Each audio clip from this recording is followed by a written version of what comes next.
तो last time क्या कर रहे थे? एम्प्लॉय लेस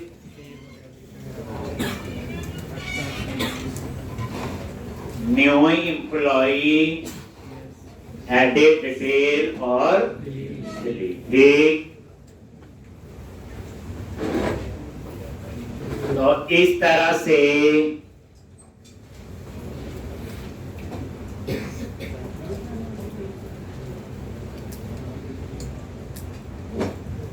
अब हम लोगों ने न्यू एम्प्लॉय पे काम किया था, जिसमें बाकी चीजें तो पुरानी थी। ड्रॉप डाउन लिस्ट और ड्रॉप डाउन लिस्ट में डेटा कैसे फिल किया वो मैंने आपको बताया, और उसके बाद सेव का कोड लिखा।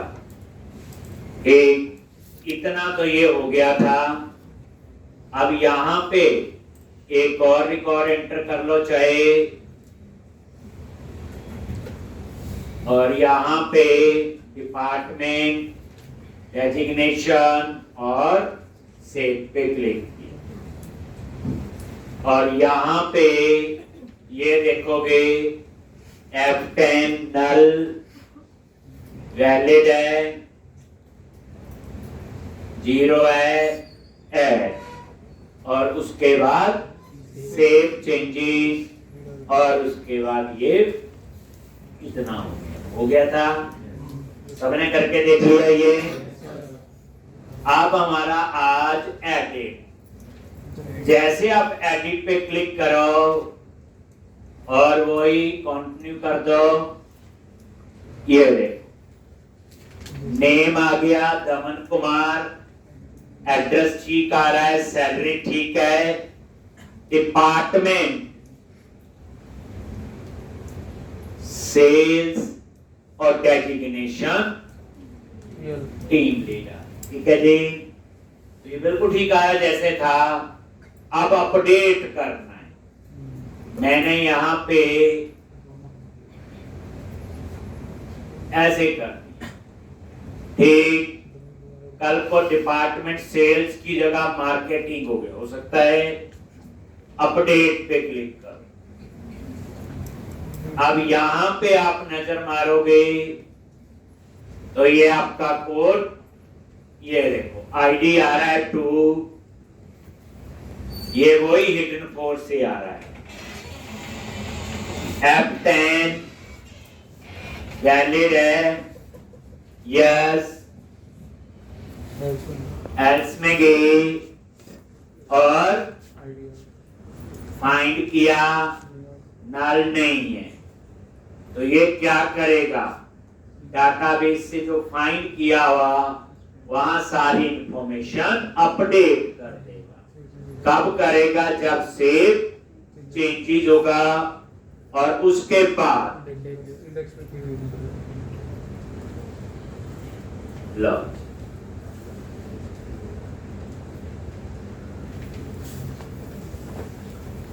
ठीक। तो ये था आपका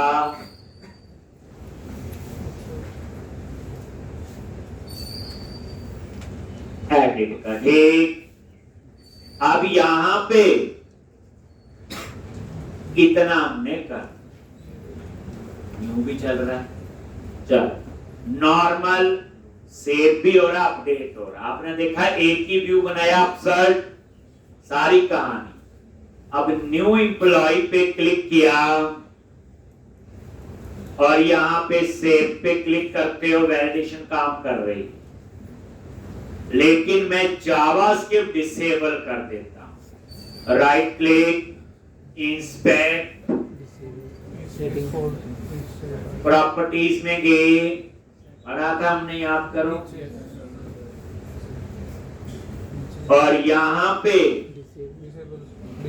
डिसेबल जावा स्क्रिप्ट ठीक कर दिया।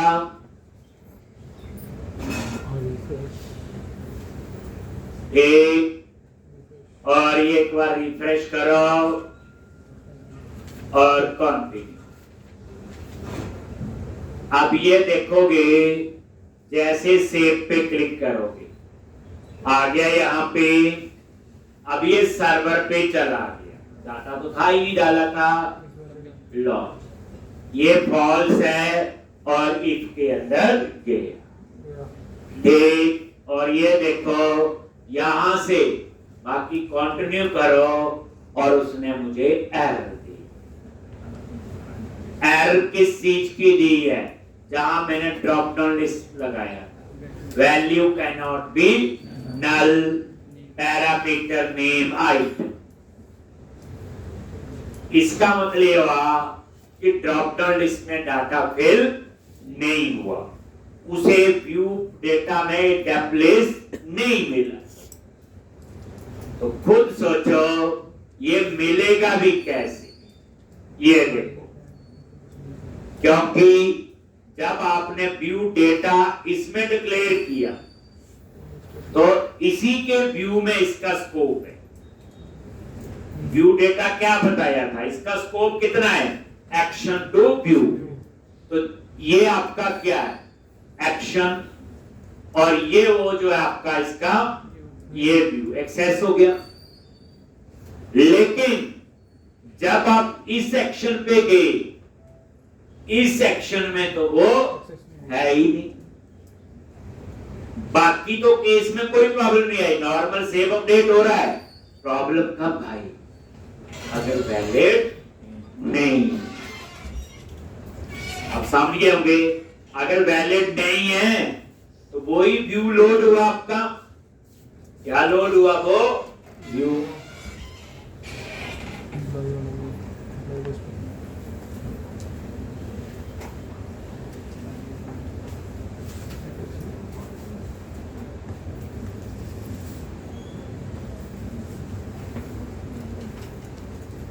एक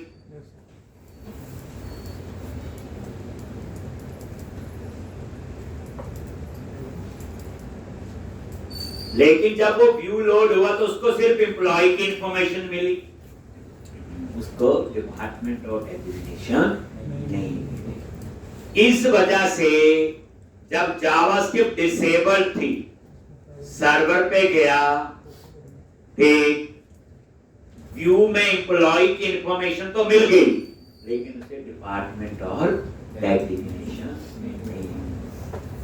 ये इसे कहते हैं टेस्टिंग। टेस्ट करते हुए पता चला कि यहाँ की ये प्रॉब्लम इसमें थी, इसको आपने फिर ठीक करना है। अब आपका ये ठीक चलना चाहिए। मतलब ये यहाँ भी बता दिया ना, वो दूसरा एक्शन था, उसका स्कोप हम पे नहीं, वो अलग मेथड है, ये अलग मेथड।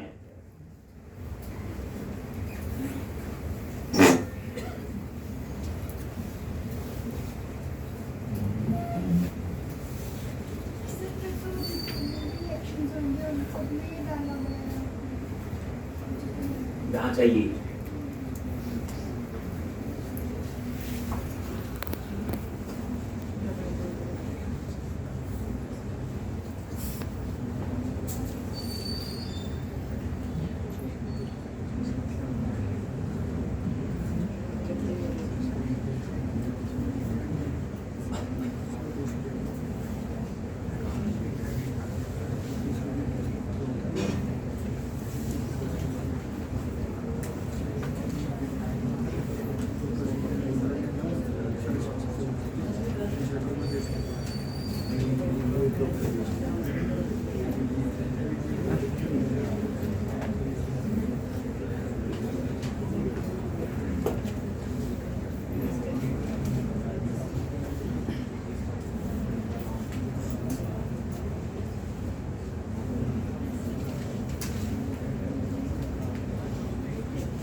एक अब ये प्रॉब्लम आपको नहीं आएगी। देखो आई का जावा जावास्क्रिप्ट डिसेबल, तभी इज वैलिड फॉल्स हुआ, तभी इसके अंदर आया। लेकिन वही बात है, अगर इसको नहीं टेस्ट करते और किसी केस में जावास्क्रिप्ट डिसेबल्ड होती तो हमें पता चलता ये गलती। तो एम्प्लॉइज लिस्ट एडिट पे क्लिक किया,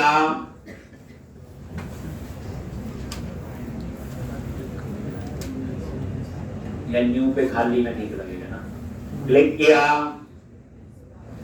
इंस्पेक्ट, और यहां पे सेटिंग्स, डिसेबल जावा, रिफ्रेश,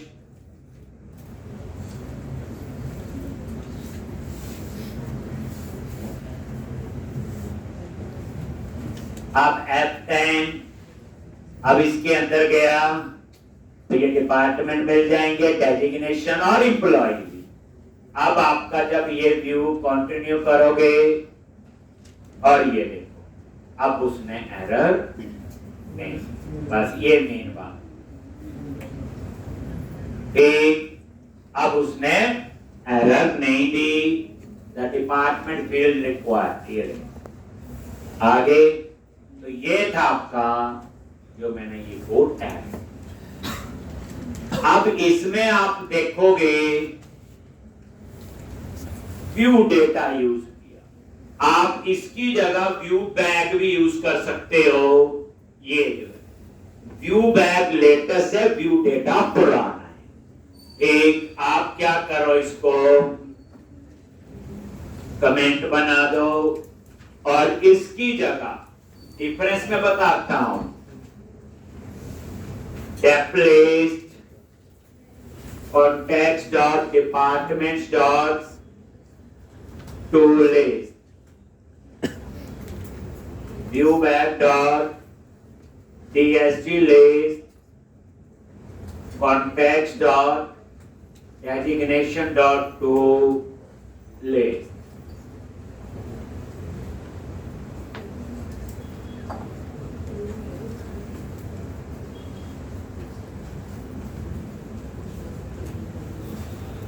Designation list.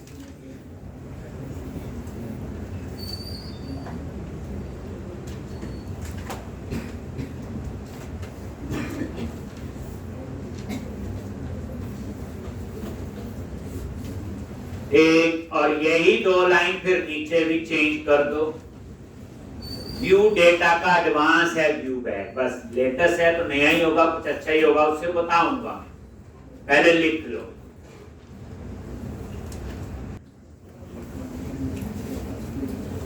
ये इस जगह भी आप उसको ही फिर व्यू बैग, मतलब कहने का याद रखना व्यू डेटा नहीं यूज करते, वैसे करना हो कभी तो व्यू बैग। डिफरेंस अभी बताऊंगा। व्यू बैग बेसिकली क्या करता है, डायनामिक प्रॉपर्टीज बनाता है।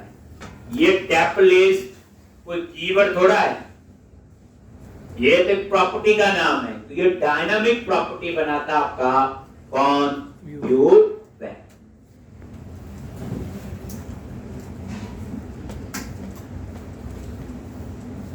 ठीक, जैसे देखो व्यू बैग पे F12 प्रेस करो, ये देखो आगे क्या लिखा हुआ, डायनामिक। तो ये डायनामिक प्रॉपर्टी बनाता है। डायनामिक का मीनिंग ये होता, जैसा डाटा होगा वैसी टाइप बना लेगा। आपको बताने की जरूरत नहीं कि इसमें कलेक्शन है, स्ट्रिंग है, इंटीजर है। जैसे व्यू डेटा में जब आपने एक्सेस किया तो आपको देनी नहीं पड़ती, एज करके लिस्ट लिखा था, टाइप कास्ट, क्योंकि ये डायनामिकली अपने आप प्रॉपर्टी उसी टाइप की बनाएगा जैसा उसमें डाटा होगा। इसलिए सबसे बड़ा डिफरेंस व्यू डेटा और व्यू बैग में क्या है, बाकी सेम है। व्यू बैग को आपको टाइप कास्ट नहीं करना पड़ता और व्यू डेटा को आपको टाइप कास्ट मतलब कन्वर्जन। कैसे, ये देखो, जो अपसर्ट का व्यू है, ध्यान से देखो, ये है वो ड्रॉप डाउन लिस्ट। ठीक, अब इसको कमेंट बना के हम दोबारा से लगा रहे हैं। कैसे लिखोगे? लिख लो इस लाइन को, ड्रॉप डाउन लिस्ट को, किसका ड्रॉप डाउन लिस्ट है? M dot department ID.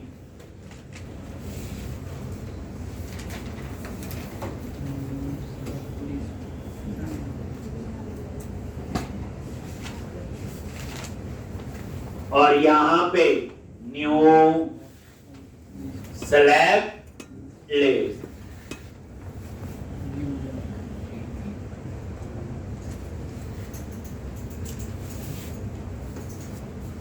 और यहां पे व्यू बैक डॉट क्या लिखा? डेप्थ। अब इसमें आपको ये नहीं लिखना कि इसमें कलेक्शन है डिपार्टमेंट, जैसे उसमें लिखा हुआ एज करके, बस ये फर्क है। यानी इसमें आपको टाइपकास्ट करने की जरूरत नहीं, कन्वर्जन करने की, क्योंकि ये डायनामिक प्रॉपर्टी बनाता है। जैसे डेटा डालोगे वैसी टाइप को खुद बना ले। Comma value field ID, comma text field name, छोटा ये कोड उससे। ठीक, ये आपने लिख दिया, ये डिफरेंस है बस। एक सेलेक्ट लिस्ट के बाहर वही डिफॉल्ट वैल्यू। वीकेंड पे पूरी प्रैक्टिस किया करो बच्चे, जितना करवाया होता है। और यहां पे क्या लिखना है? सेलेक्ट डिपार्टमेंट, क्या आएगा? Select department.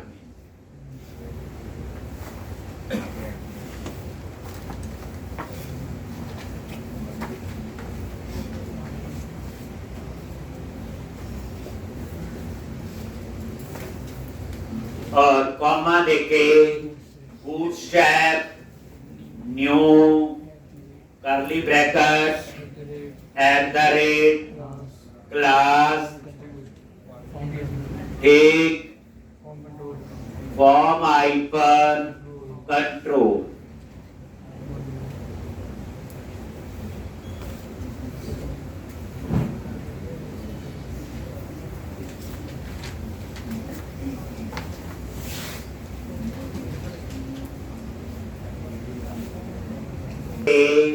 अब दूसरे पे आ जाओ, डेजिग्नेशन। यहीं पे नीचे गए, ये ब्रेक पॉइंट लगा, सॉरी कमेंट बना दिया और दोबारा से HTML dot drop down list for m dot designation ID, new select list view back dot tsg list।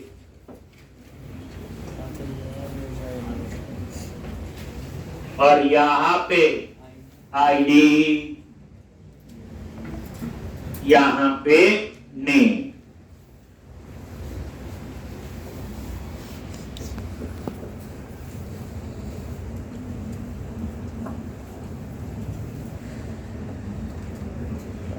ID, name, comma select nation, comma, बस टाइप कास्ट नहीं करना, बाकी तो सेम ही। न्यू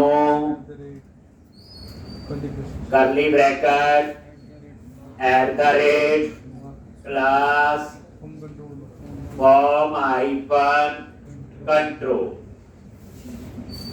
ये लो, अब आप रन करोगे तो व्यू बैक आपको पता चल गया।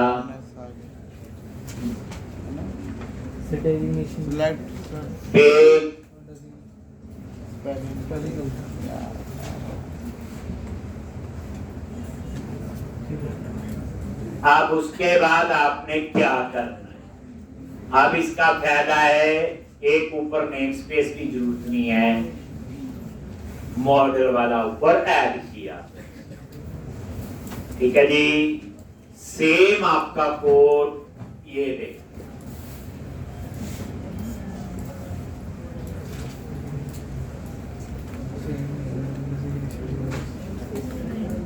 ठीक, तो यहां पे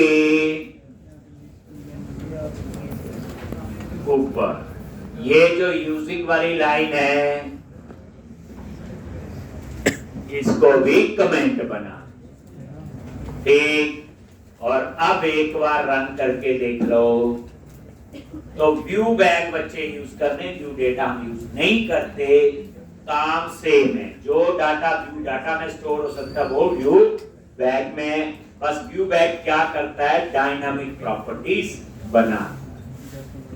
तो ये देखो, एक बार इसको रन करो।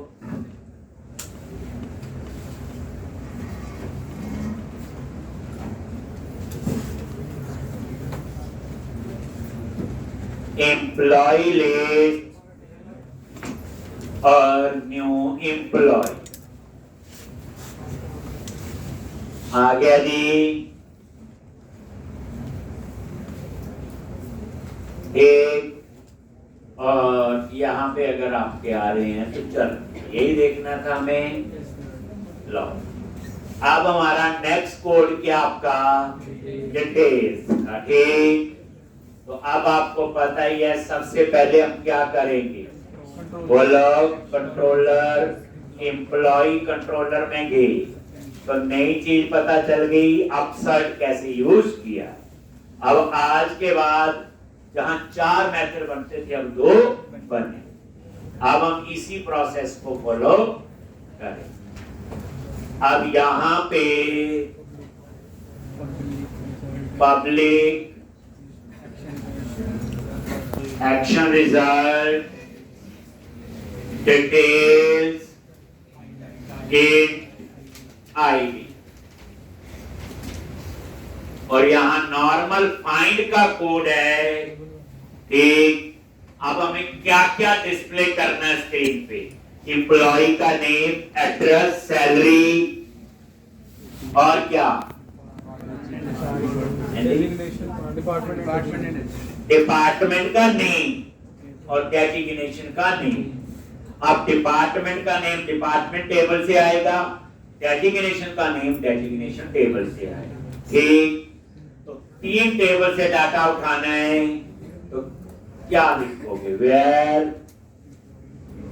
Employ in DB context dot, तो हमने पढ़ा था इंक्लूड, तो department E dot department dot include, और वही ई डॉट डेजिग्नेशन डॉट क्या लिखेंगे, फाइंड आईडी। फाइंड। ठीक, तो याद रखना फाइंड जो है मल्टीपल टेबल पे नहीं चलता है, बताया हुआ। फाइंड सिर्फ प्राइमरी की पे चलता है, नॉन प्राइमरी की पे नहीं चलता। बट यहाँ हमें प्राइमरी की पे फाइंड करना है, लेकिन यहाँ एक प्रॉब्लम है, इंक्लूड करके मल्टीपल टेबल है, तो वहां पे फिर क्या यूज करना पड़ेगा, फर्स्ट और डिफॉल्ट। ठीक, और यहाँ पे क्या लिखोगे, ई डॉट आईडी, जो आईडी हम पास करें।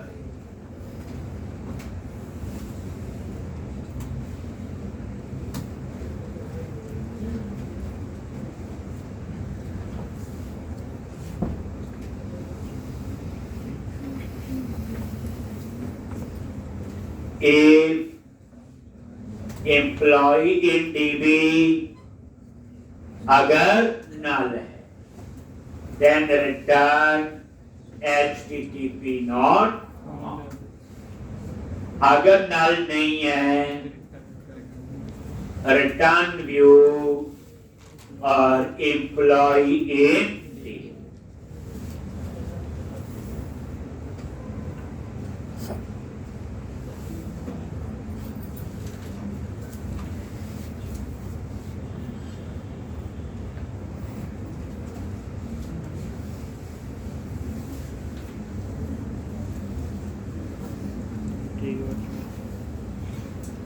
बस याद रख लो मल्टीपल टेबल पे फाइंड करना तो फाइंड दी फर्स्ट और डिफॉल्ट और नॉन प्राइमरी की पे फाइंड करना हो तो भी फर्स्ट और देखो डिफरेंस पता चलते हैं यूज करते हुए पहले दिन ही लिख लेते फाइंड और फर्स्ट और डिफॉल्ट में तो उस समय ना फाइंड पता था ना फर्स्ट और डिफॉल्ट इससे ही डिफरेंस जब याद रहता और कुछ नहीं है जैसे व्यू बैक व्यू डाटा मैं सीधा व्यू बैक ही कराता व्यू डाटा पूरा कैसे आगे निकल जाते तो पता होना चाहिए व्यू बैक में क्या प्रॉब्लम थी और व्यू डाटा का क्या है व्यू बैक सॉरी व्यू का बोल दिया आपने सीधा याद रख लिया ना ठीक अब हम डिटेल्स नाम से क्या बनाएंगे व्यू एक्शन तो बन गया अब क्या बनाएंगे व्यू बनाएंगे इस क्वेश्चन को ये वाला क्वेश्चन है इसको करो इसमें कई चीजें आपको मिली एक अपसर्ट का concept multiple table view back view table यही पता चला बाकी फॉर्म की वगैरह तो सारा कुछ यूज हुआ है जो नेक्स्ट क्वेश्चन होगा उसमें रेडियो बटन भी लगाएंगे चेक बॉक्स भी लगाएंगे आप बताओ आज तक जितने सॉफ्टवेयर आपने देखे हैं टेक्स्ट बॉक्स लगे होते ज्यादातर बीच में ड्रॉप डाउन लिस्ट होते वो भी आ गया फिर कहीं रेडियो बटन होता ना सिंगल चॉइस के लिए क्या होता रेडियो बटन फिर मल्टीपल चॉइस के लिए चेक बॉक्स आप कभी भी कोई डिजाइन पे नजर मारो 4 कंट्रोल 90% से ज्यादा यही यूज होते एक बटन हो गए 5 में तो जो नेक्स्ट क्वेश्चन इसके बाद करवाऊंगा उसमें कंट्री स्टेट सिटी टेबल तो होंगे 4-5 यूज लेकिन उसमें रेडियो बटन भी लगेंगे चेक बॉक्स भी लगेंगे ड्रॉप डाउन लिस्ट भी लगेंगे तो जो थोड़ी बहुत नई चीज है वो भी वहां पे अब डिटेल पे राइट क्लिक किया add view MPC file view और यहां पे डिटेल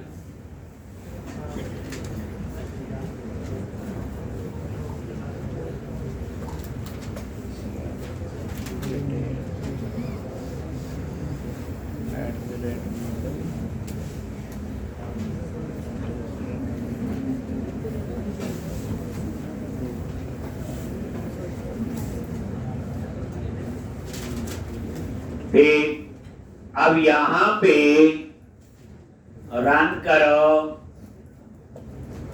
और डिटेल का अब हम डिजाइन बनाएंगे employ list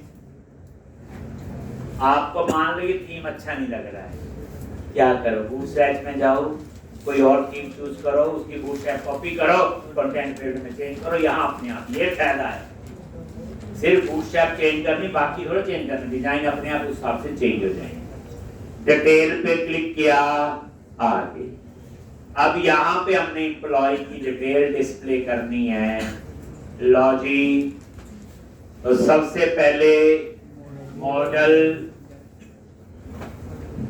web model dot employ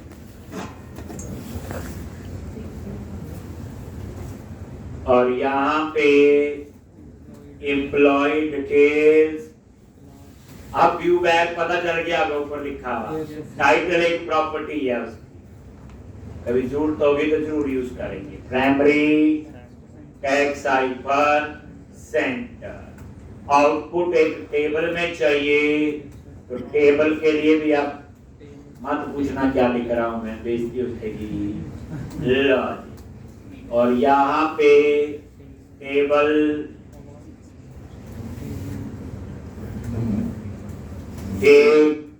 और टी है टेबल हेडिंग TR और यहाँ पे हेडिंग दे। आप यहाँ डिस्प्ले नेम फॉर भी यूज कर सकते हो, अगर स्टैटिक नेम देने हो तो वो भी लिख सकते हो। ठीक, TH ले लो, टेबल हेडिंग। ठीक, नेम, एड्रेस, सैलरी, डिपार्टमेंट, और यहाँ पे डेजिग्नेशन, और यहाँ पे एक्शंस क्या करने हैं, लॉन्च। डेटा दिखाना ही है तो ये लिख लो।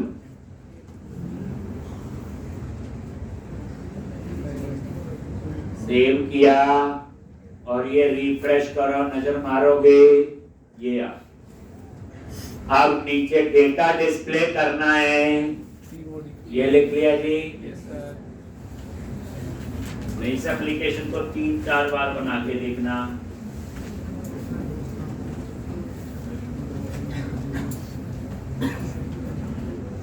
नेक्स्ट वीक के अंत तक आपका प्रोजेक्ट शुरू हो जाएगा।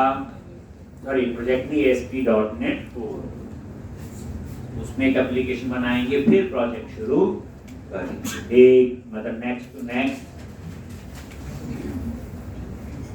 अब यहाँ पे क्या आएगा, T बॉडी, TR टेबल, रो, TD @model.name,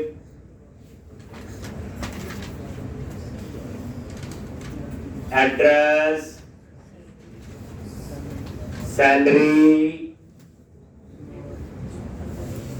model. department.name,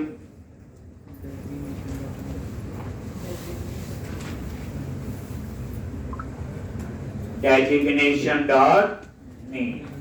दूसरे टेबल से ये तभी आया जो हमने इंक्लूड लिखा। ये नजर मार लो और ये रिफ्रेश आ गया डेटा। लिखा सारा देख लो, आराम से पूरा कोड लिखोगे।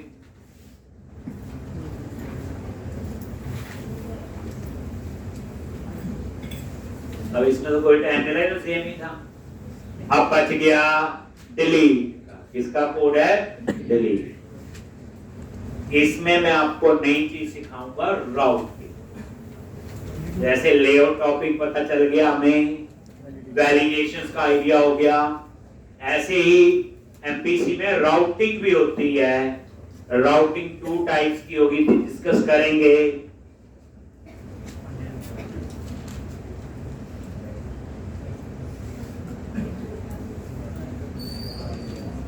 ये लिख लो और इसके नीचे पता ही है HTML डॉट एक्शन लिंक क्या लिखेंगे, एडिट क्या लिखेंगे, अपसर्ट, और यहाँ पे एक पैरामीटर पास करेंगे आईडी, मॉडल डॉट आईडी।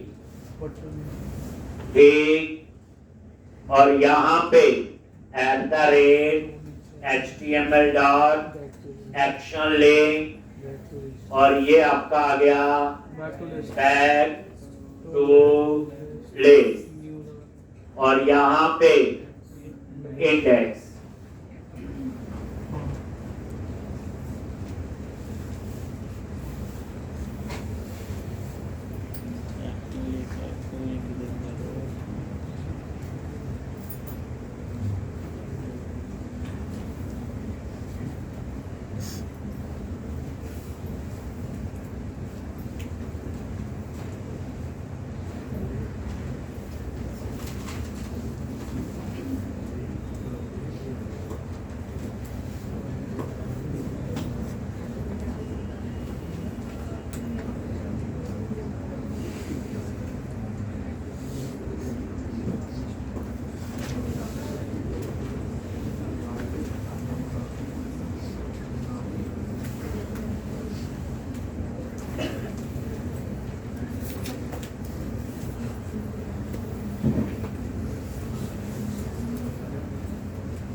ठीक।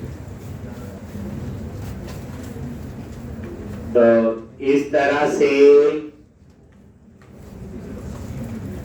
तो रिफ्रेश किया और ये भी दोनों, हाँ ठीक। देख लो, अब हम डिलीट का सिर्फ एक्शन बनाएंगे, व्यू बनाने की जरूरत नहीं है। वो मैंने इंडेक्स वाले पेज पे ही डिलीट का तामझाम लिखा हुआ, ठीक। वहां जैसे सबमिट करोगे तो बिगिन फॉर्म में मैंने वो स्पेसिफाई किया।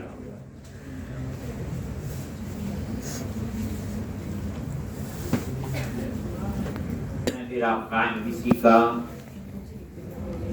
जिसमें 4 टेबल यूज करेंगे, इसमें 3 थे, इसमें भी कुछ नई कहानी तो करेंगे ही, लेकिन अब चीजों को आपको रिफाइन करना है जैसे होता है। तो अब ये तो हो गया, अब आप आ जाओ इंडेक्स वाले व्यू, एक बार नजर मार लेते हैं इस पे इंडेक्स। तो गो टू व्यू और इंडेक्स पे ये देखो इनपुट टाइप सबमिट, जैसे सबमिट करोगे तो कहां जाएगा, डिलीट एक्शन पे, और ये एम्प्लॉय कंट्रोलर में होगा और आईडी इसमें पैरामीटर।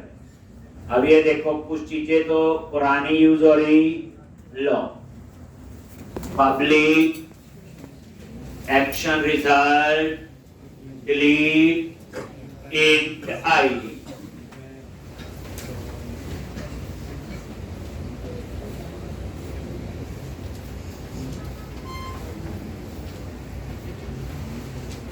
Employee in dB.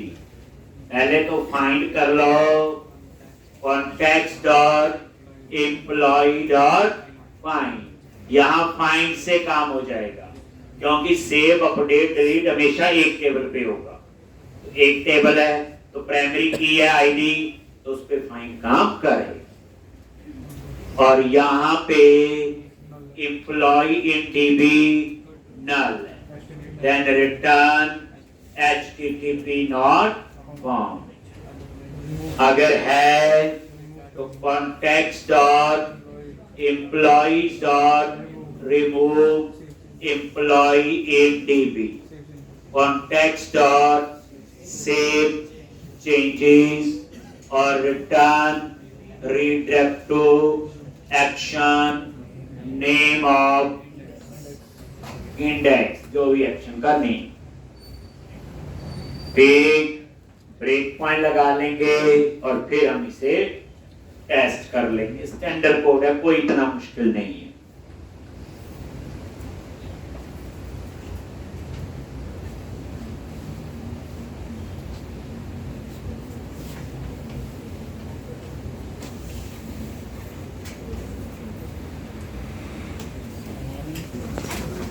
और यहां पे उसे रन करो।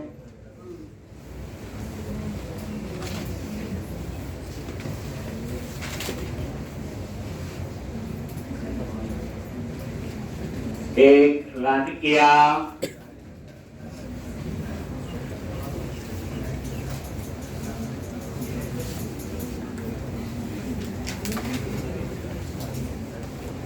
एम्प्लॉय लिस्ट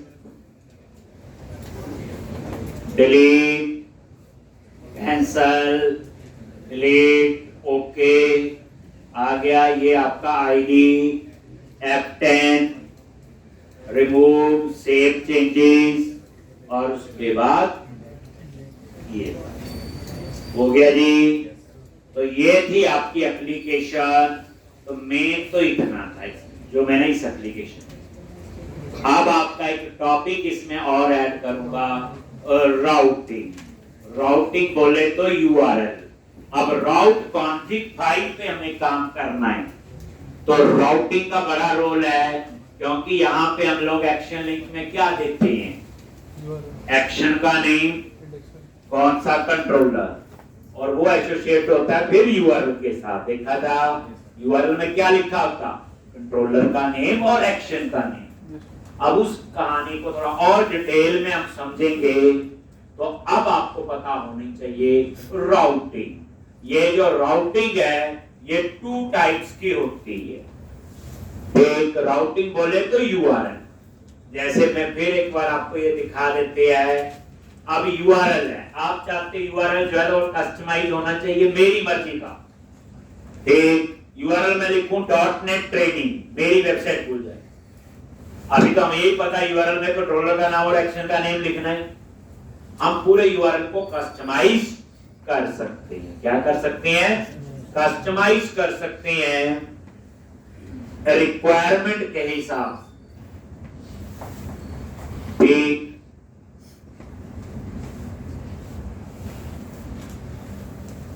तो इसको आप लोग कस्टमाइज कर सकते हो। ठीक, तो रिक्वायरमेंट के हिसाब से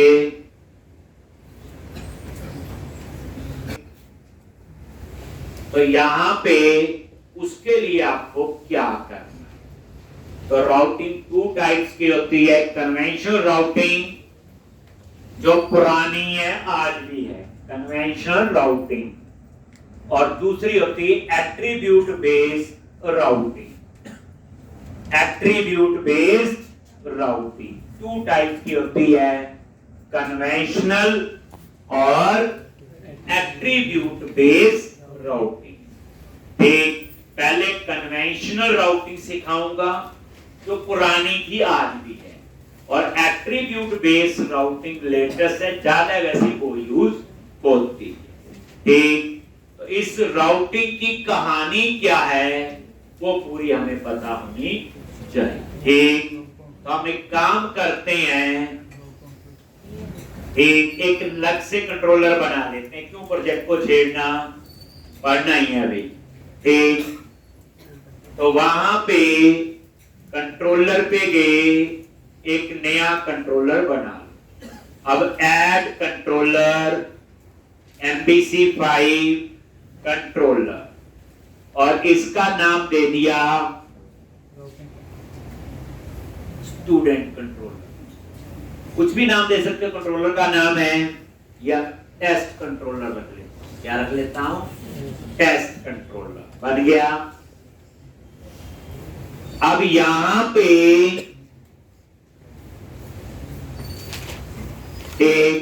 अब यहां पे यूआरएल में लिखूंगा टेस्ट/इंडेक्स, तो यहां पे आएगा।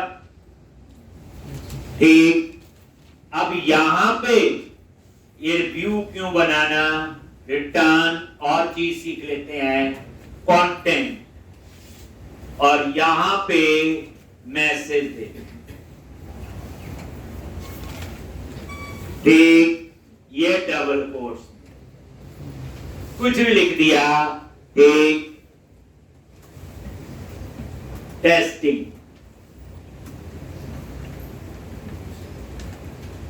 पढ़ रहे हैं ना, तो मैंने रन किया, कुछ नया तरीका सीख ले।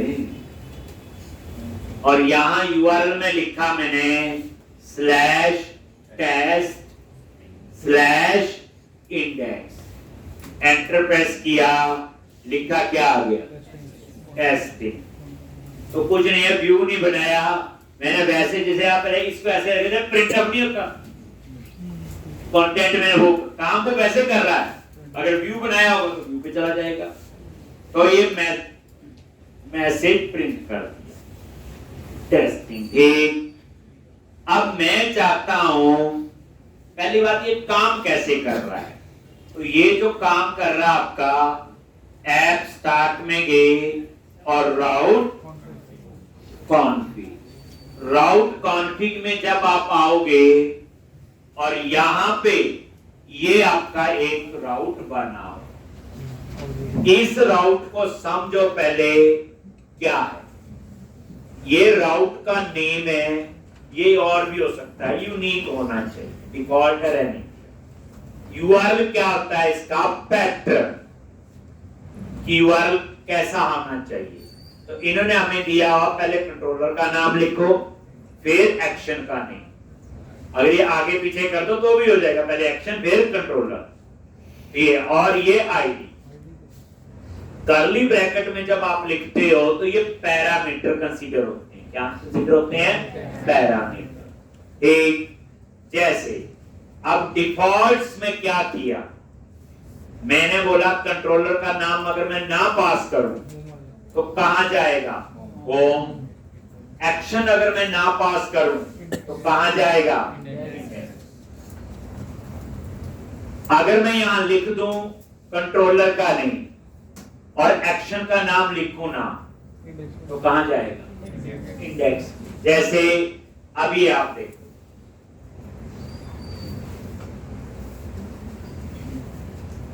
ये देखो मैंने यूआरएल पे गया, मैंने लिखा टेस्ट, मैंने इंडेक्स नहीं लिखा आगे, तो एंटर प्रेस किया, इंडेक्स आ गया।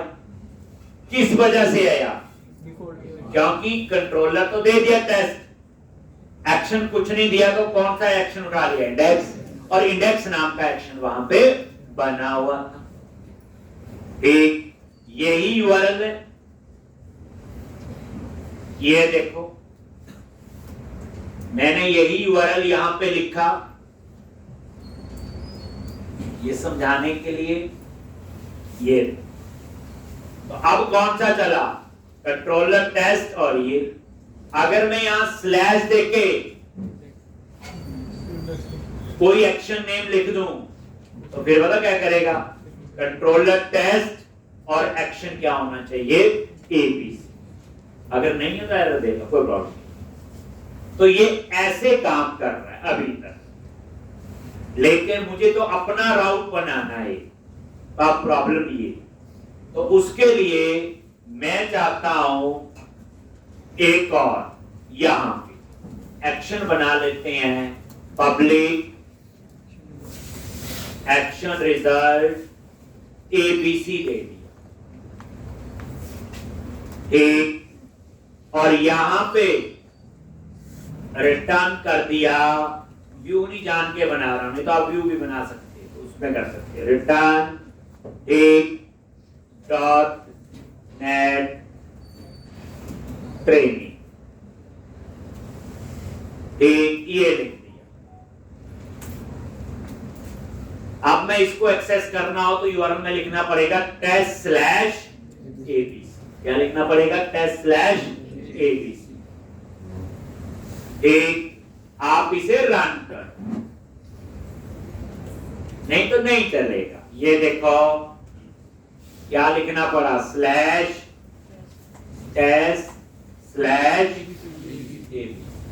आ गया, .net ट्रेनिंग,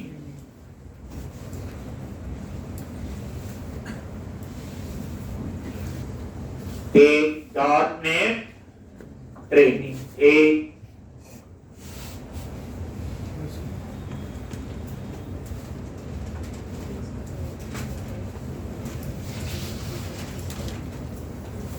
अब यहां पे ये आ गया .net ट्रेनिंग, ठीक है। लेकिन मैं चाहता हूं, अब इसका यूआरएल अच्छा नहीं लग रहा, अब ये जो यूआरएल आ रहा है एक वो ऐसे आ रहा है, इसका जो यूआरएल है ऐसे आ रहा है। अब यूआरएल समझने वाले को तो क्या चीज है, ठीक। मैं चाहता हूं यहां पे मैं लिखूं /net ट्रेनिंग,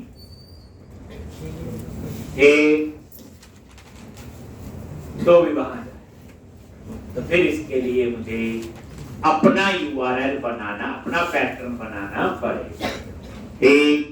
जैसे आप यहीं पे ये देखो, routes.map route, और यहां पे हम अपना पैटर्न बनाएंगे, ठीक। तो इस तरह से, तो ये नया है, थोड़ा एक वन गो में पढ़ेंगे तो आसान लगेगा, तो इतना प्रैक्टिस बच्चे करके आओ, जितना इस वीक में करवाया है। लास्ट असाइनमेंट को करोगे, टारगेट है मंडे जो है मैं राउटिंग टॉपिक कंप्लीट करूंगा, और फिर हम शुरू करेंगे एक जो नई असाइनमेंट है जिसमें 4-5 टेबल होंगे, कुछ पुरानी कहानी होगी, कुछ नई होगी। जैसे किसी एप्लीकेशन में रजिस्टर करते हो तो वो उसके लिए आपका आएगा, ठीक। तो छुट्टी नहीं मानते।